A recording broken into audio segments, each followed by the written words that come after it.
নবান্নের মুখ্যমন্ত্রীর কাছে এখানকার এমএলএ বিধায়ক নওশাদ সিদ্দিকী তিনি গিয়েছিলেন, তার দাবি যে এমএলএ কোটার টাকা তিনি খরচা করতে পারছেন। কী বলবেন?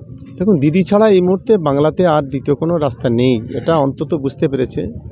আর বিশেষ করে বাংলার সংখ্যালঘু বলি আর সংখ্যাগুরু বলি, আজকে বাংলায় যেভাবে বিজেপি হিটলারের রাজত্ব কায়েম করার চেষ্টা করছে, যেভাবে মুসলিম সংখ্যালঘুদের উপরে একটার পর একটা আক্রমণ করছে, তার বিরুদ্ধে বাংলার মানুষ যখন ঐক্যবদ্ধ হচ্ছে তখন এরা ভীত সন্ত্রস্ত হয়ে এরা দিদির কাছে ছুটে যাচ্ছে। আসলে এটা হচ্ছে একটা নাটক। কারণ আজকেই বুঝতে পারলেন যে একটা ইফতার মজলিসে, আমি সারা বাংলাতে এখনও হয়েছে কিনা জানি না, ফুরফুরা শরীফে যারা পীর সাহেবরা ছিলেন, আমি বলছিলাম ফুরফুরা শরীফ বাদে এত বড় ইফতার পার্টি, তো ওনারা নিজেরাই বললেন যে না, ফুরফুরা শরীফে এত বড় ইফতার পার্টি, ইফতার মজলিস হয়নি। তো আমরা সেই কারণে মানুষ যখন সংঘবদ্ধ হচ্ছে, সাম্প্রদায়িক শক্তির বিরুদ্ধে মানুষ যখন রুখে দাঁড়াচ্ছে, তখন এই সাম্প্রদায়িক দালাল যারা, এই নওশাদ সিদ্দিকী বিশেষ করে, যে বিজেপির তাবেদারি যে করে, বিজেপির গোলামতি করে বিজেপিকে শক্তিশালী করার চেষ্টা করছে, সংখ্যালঘু মুসলমানদের বিভাজন করে, তার বিরুদ্ধে মানুষ যখন ঐক্যমত, তখন এরা ছুটে দিদির কাছে চলে যাচ্ছে। এবং এদের মুখ আর মুখোশটা আলাদা। এরা বাইরে এসে দিদির নামে গালাগালি করে, দিদির বিরুদ্ধে কুৎসার ওঠায়, দিদির বিরুদ্ধে অপপ্রচার করে, উন্নয়নে অপপ্রচার করে, আর যখন ঠেলায় পড়ে তখন গিয়ে দিদির পায়ের ধারে পড়ে। এটাই হচ্ছে এদের কালচার। আমি তো মনে করি সবে তো শুরু। গতকাল বিজেপির একটা উইকেট পড়েছে, নওশাদ ঘুরঘুর করছে, কোন দিন শুভেন্দু না এসে দিদির পায়ে পড়ে, আমি সেটাই এখন চিন্তা করছি। যেভাবে তৃণমূল কংগ্রেসে একের পর এক এসে জয়েন হচ্ছে, নওশাদ সিদ্দিকীকে সামনে জয়েন হতে পারে?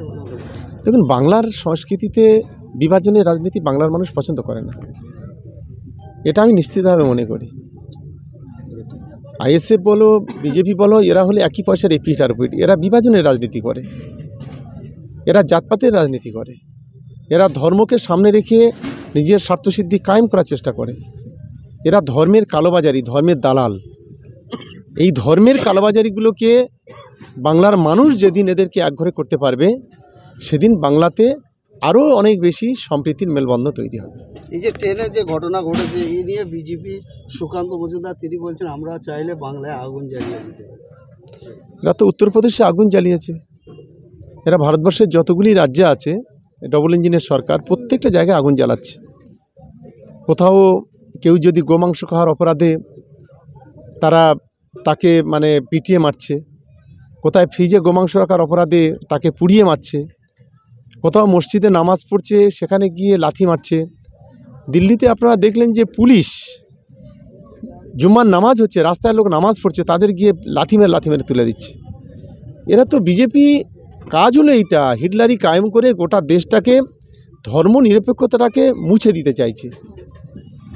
সেই কারণে আমি বাংলার শুভবুদ্ধি সম্পন্ন মানুষের কাছে আবেদন করব, আমরা কে হিন্দু, কে মুসলমান, কে খ্রিস্টান, কে আদিবাসী, বড় কথা নয়। আমাদের সম্প্রীতি, আমাদের কালচার সম্পূর্ণ আলাদা। আমরা জাতি, ধর্ম, বর্ণ নির্বিশেষে আগামী দিনে এই ধর্মের কালোবাজারগুলোকে একঘরে করে মমতা বন্দ্যোপাধ্যায়, অভিষেক বন্দ্যোপাধ্যায়ের হাতটাকে শক্তিশালী করি, এটাই আমরা চাই। এই যে ভুয়া ভোটার বিভিন্ন জায়গায় ধরা পড়ছে, এই নিয়ে কি আপনারা আন্দোলনে নামবেন? দেখুন, ইতিমধ্যে আমাদের নেত্রী যে নির্দেশ দিয়েছেন, সেই নেত্রী নির্দেশ মতো তার স্ক্রুটিনি চলছে। আগামী 15 তারিখ আমাদের সর্বভারতীয় সাধারণ সম্পাদক অভিষেক বন্দ্যোপাধ্যায় তিনি ভার্চুয়াল বৈঠক করবেন।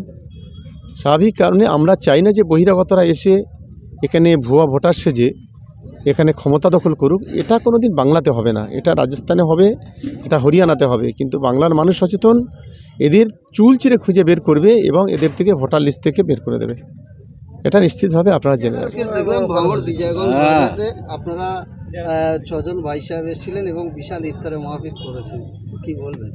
দেখুন, আমি প্রথমেই ভাঙড়বাসীকে শুভেচ্ছা জানাবো যে একটা ইফতার মজলিসে আমরা যত মানুষের আয়োজন করেছিলাম, আমাদের প্রায় 15,000 মানুষের আয়োজন ছিল, কিন্তু সেটাকে সেই জায়গা আমরা দিতে পারিনি। তার ওভার মানুষ, প্রায় 20,000 মানুষ এখানে উপস্থিত হয়েছে। এই পবিত্র রমজান মাসে আমি সকলকে শুভেচ্ছা জানাচ্ছি। এটা একটা সম্প্রীতির ইফতার বলে আমরা মনে করি। এখানে যেভাবে একদিকে 90% মুসলিম ভাইরা থাকে, তো 10% হিন্দু ভাইরাও এসছে, সকলে মিলে এক জায়গায় ইফতার করেছেন। এবং বিশেষ করে আমাদের ফুরফুরা শরীফ থেকে প্রায় 5 জন পীরজাদা তিনি উপস্থিত হয়েছিলেন। এবং ফুরফুরা শরীফের সবচাইতে যিনি বর্তমানে মুরব্বী, আলহাজ ইসমাইল সিদ্দিকী সাহেব, তিনি এসেছেন, ওয়াজ করেছেন এবং তিনি তার বার্তাটাও মেসেজটাও মানুষের কাছে পৌঁছে দিয়েছেন। আমরা আমাদের বিধানসভা কমিটির পক্ষ থেকে আমরা সকলকেই শুভেচ্ছা জানাচ্ছি। সবাই আগামী এবং আগাম ঈদেরও পবিত্র শুভেচ্ছা জানাচ্ছি। আমাদের আজকের 10ই রমজান, এটা আমরা 3টে ভাগে ভাগ করি সাধারণত। এটা হচ্ছে রহমতের 10 দিন। আমরা এই দিনটাতে ইফতার করতে পেরে সত্যিকারে খুবই আনন্দিত এবং খুশি। সকলকেই আমরা ধন্যবাদ জানাচ্ছি। ইফতার মজলিস মাহফিল দেখতে লেগেছি। এই ইফতার মাহফিল মজলিস, দোয়ার মজলিস সব জায়গায় দেখতে পাওয়া যায় না, সব জায়গায় দেখতে পাওয়া যায় না। আমাদের জনাব শওকত মোল্লা ভাই, তিনি এই উদ্যোগ নিয়ে বা এলাকার যে সমস্ত কি নাম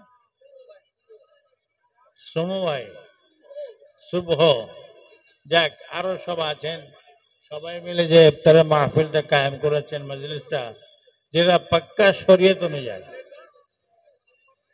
শরীয়ত অনুযায়ী। কারণ আমি যখন দাওয়াত নিই আমি বলে দিয়েছিলাম, বাবু ও পার্টি পলিটিক্সের ওসব মজলিসে আমি যাবো নি। পার্টি পলিটিক্সের লোক থাকবে না তা না, থাকবে, তবে পার্টি পলিটিক্সের জন্য ইফতার মাহফিল, ইফতার পার্টি ওতে থাকবে না। সেই হিসাবে দাওয়াতও করেছেন, আর সেটার বহিঃপ্রকাশ সবাই সম্মুখে নিজের চোখে দেখতে লেগেছি।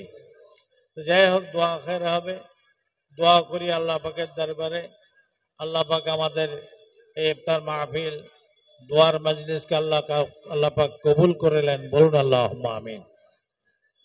রমজান শরীফ মাস বড় মোতাবারক মাস, বরকতময় পূর্ণ মাস, রহমতের মাস, নাজাতের মাস।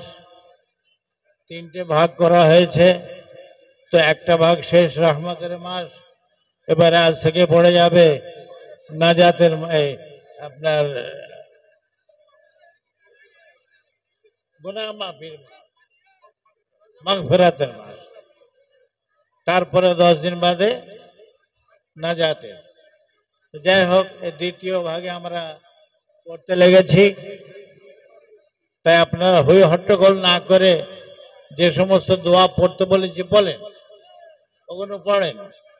আমার ছোট ভাই বা ভাতিজা সব ওয়াজ নিষেধ করেছেন, সংক্ষেপে সংক্ষেপে কোরআন থেকে হাদিস থেকে সব বলেছেন, মাশাআল্লাহ।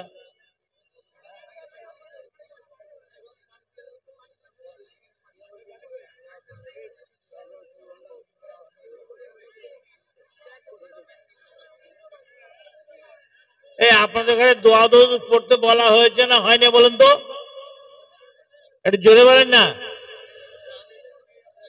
তাহলে কেউ শুনে উঠতে পারেন না নাকি গো? ও যাক, 11 বার দরুদ শরীফ, 10 বার কুল হুয়াল্লাহ শরীফ আর 3 বার আলহামদুলিল্লাহ শরীফ পড়েন।